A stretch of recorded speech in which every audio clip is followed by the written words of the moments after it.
I visited West Africa in 1977, Senegal. Then I went to Kenya, that used to be British East Africa.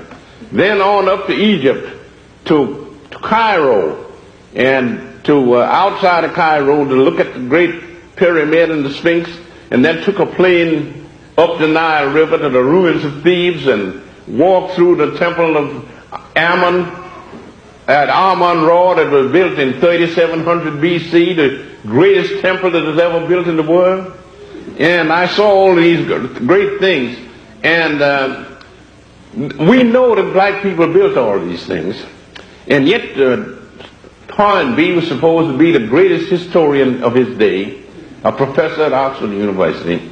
And he tells you that these people were white.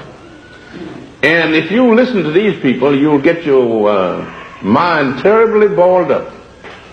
Down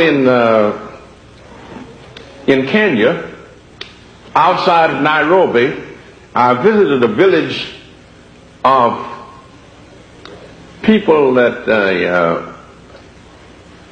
called the Maasais.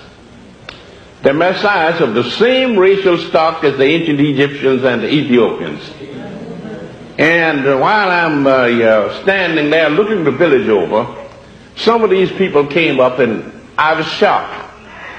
All the authorities that I have consulted told me that these people were members of the white race. And they were blue-black. In Senegal, where they say the people are Negroes, most of them were sort of medium brown colored. None of them were actually black, but they are Negroes. And then you go over to East Africa among the Maasais, and most of them are blacker than a blackboard, and they are white people.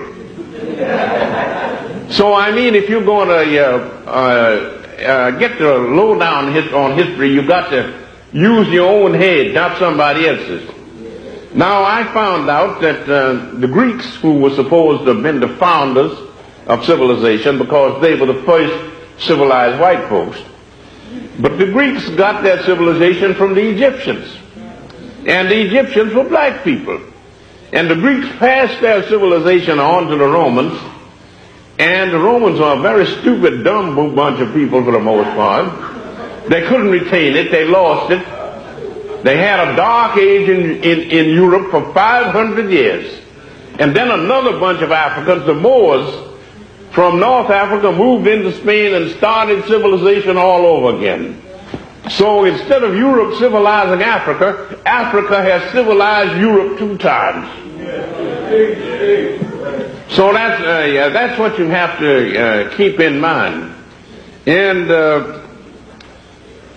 now I want to say something about why it is that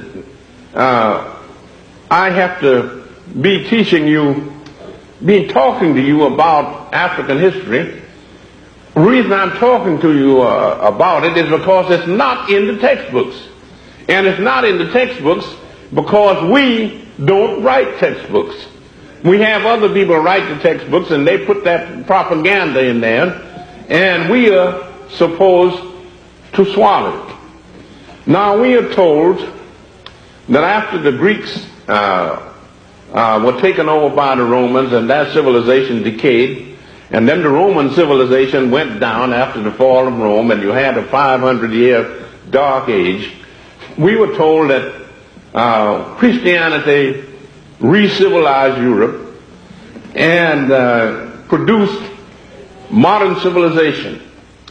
And we know, if we read the literature, that these white Christians of Europe are the dumbest people that ever lived.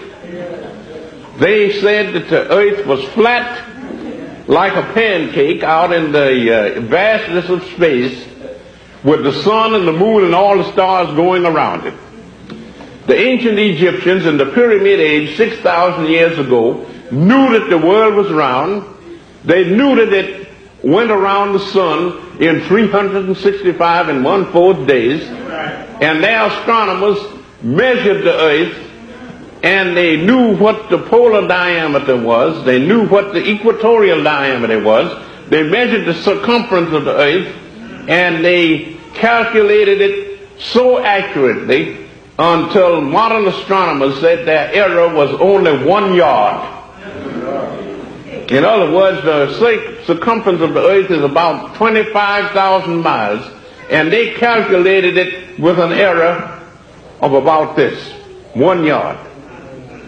So if you read history the way it happened and not the way other people wrote about it, you will find out that the black race created the civilization, created the white, civilized the white folks 2 times. So that you want to get some perspective on this. And the white folks took the religion of ancient Egypt, of Ethiopian Egypt, and boiled it up completely.